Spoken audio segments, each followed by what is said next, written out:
Well, this morning in the United States of America, there are tens of thousands of ministers who have spent the week reading the Bible and then giving you a message from it.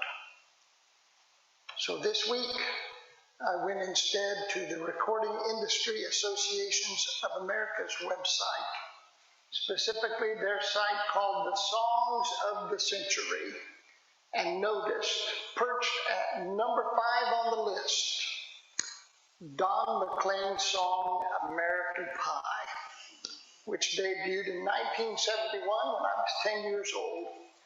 When that song came out, my brothers and I, there were 4 of us total, each chipped in a quarter and bought that record at Money's radio and TV shop on the east side of the square in Danville. Took it home and began it incessantly until one day when my father reached his breaking point, declared it wasn't music, and turned off the phonograph, demanding we listen to the radio instead. So we turned on the radio where, as it turns out, this song, America Pie, was playing. My father threw his arms up in the air. He had a tendency to do this. Threw his arms up in the air, let out an anguished wail, and stomped out of the house.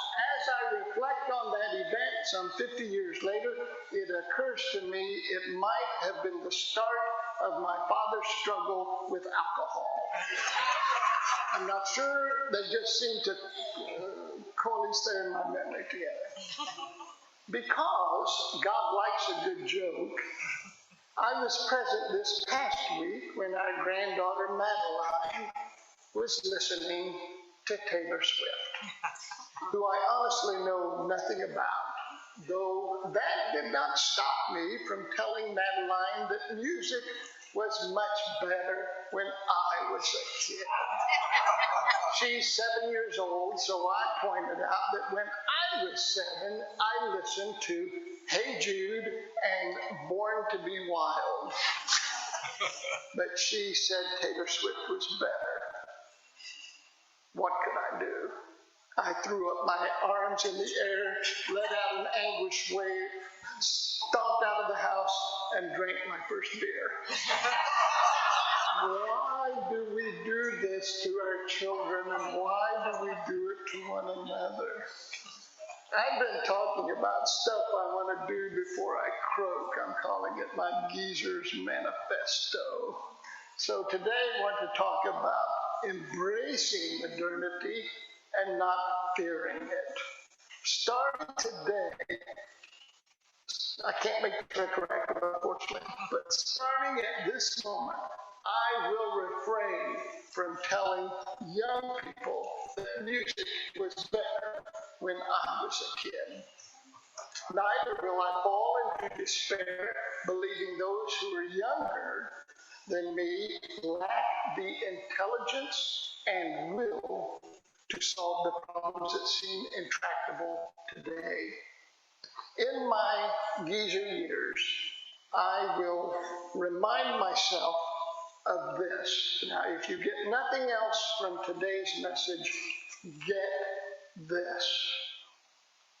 No man who, as a teenager, wore a leisure suit and danced to the song Muskrat Love can condemn the choices of today's youth. Okay, that's just the bare facts of the case. No man who wore a leisure suit while dancing to the song Muskrat Love can condemn the taste of younger people. I'm comforted by the realization that generational superiority is not a recent trend. I'm not sure what was happening in the community of Ephesus when the Apostle Paul or one of his disciples wrote to them, but apparently there was this generational conflict that was roiling the community and putting it at risk. The letter was written not to the children, but to the parents who, after all, were the adults in the room. It said, don't provoke your children, lest they become discouraged.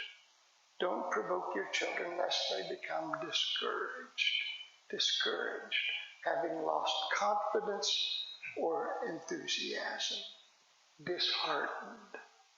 If our sense of cultural and generational superiority were limited to music, it wouldn't be a problem. We'd laugh about it and go on. But when our generational superiority reveals a pattern of contempt for our children's choices, we sow seeds of bitterness in our relationships. When we condemn not just their music, but their relationship choices, their attire, their vocational aspirations, their parenting techniques, their political choices, financial decisions, when we condemn that and critique that, we sow seeds of bitterness and we reap harvests of contempt. But you don't know my child. You don't know my grandchildren. If I didn't intervene, they would ruin their lives. They would ruin their lives. The key word here is their lives. We've lived our lives. We must let our children and grandchildren live their lives, being careful always not to offer our unsolicited comments and judgments, even when we are worried they are making bad decisions. Every person I have ever known has made, in addition to good decisions, incredibly bad ones. Everyone I've ever known. Those who have recovered from their poor decisions are those whose parents or grandparents didn't stand over them, reminding them of their failures. I told you so. I knew you would blow this. Why can't you ever do anything right? You never listen. Don't provoke your children and grandchildren lest they become disheartened. Growing older is no excuse for saying whatever we want, to whomever we want, whenever we want. There is no secret age that once passed gives us the right to be rude or dismissive to others. I sometimes hear people say, now that I'm old, I'm going to tell people exactly what I think about them. People who do that end up in nursing homes wondering why no one comes to visit them. Don't be that person. When we sow seeds of bitterness, we reap harvests of contempt. Don't provoke your children and grandchildren lest they become discouraged. I have an older sister. Some of you have met her before. She shows up here from time to time. She went to college in Vincennes to become a nurse. And when she was in Vincennes, both of my grandparents lived there. My grandmother, Gulley, invited her to church one Sunday. She attended the First Baptist Church in Vincennes, where I preached my first sermon on pacifism on Veterans Day Sunday. Not knowing they were celebrating Veterans Sunday that Sunday, but that's an aside and I won't dwell on that. But my grandmother Gulley attended the First Baptist Church, and she invited my sister to attend with her one Sunday morning. And my sister went, wearing blue jeans, like every other college kid in America in 1978. My grandmother Gulley told my sister she looked like a prostitute, and told my sister she was ashamed of her. Now, my other grandmother, my mother's mom, Grandma Quinette, Grandma Norma, whenever she saw my sister, would say two things. First, she would reach out and put her hand on my sister's cheek. That grandmotherly touch. And there's nothing better in the world. And she would say to my sister, "You are so beautiful.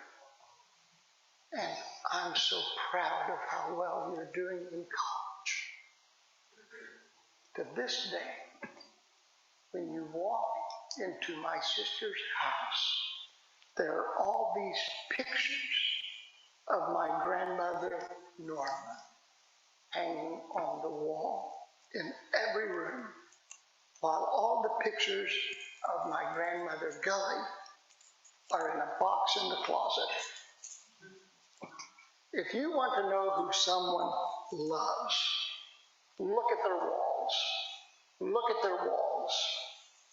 It will never be the photographs of someone who told them their music was bad and that they didn't know how to dress. It will never be photographs who told them they weren't smart enough to go to college, or that only dumb kids went to trade schools. The pictures on the walls will be of the people whose words warmed our hearts and caused our spirits to soar. If you're lucky enough in this life to live long enough to be a geezer, be the best geezer you can be. The best geezer you can be. Let's not tell the young people in our lives how they've disappointed us or let us down. Let's tell them what happiness they bring us, how blessed we are to have them in our lives, how proud they make us. For, and we know this is true, people have a way of growing into the words we say about them. Let us be our children's colleagues working for a better world, not their critics condemning their finest efforts. When they are brighter than us, as they will likely be, let our hearts be glad and not bitter and resentful. Let our conversations with them be grounded in compassion, buttressed with encouragement, centered on their needs and not our own. If we do that, we will be celebrated on the walls of the next generation, not hidden away and forgotten.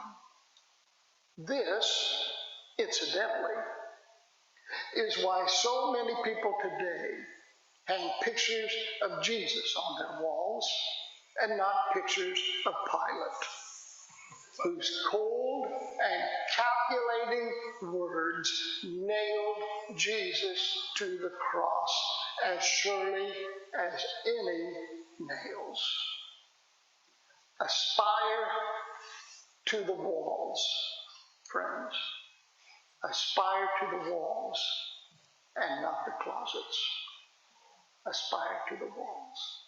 Our homework this week is to go to a younger person and to ask them to share their favorite song with us, to listen to the lyrics, to ask them why they like it, and to remember, friends, that those who grew up tapping their toes to Billy, "Don't Be a Hero," have no right to condemn another.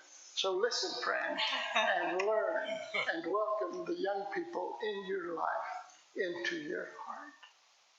Amen. Amen.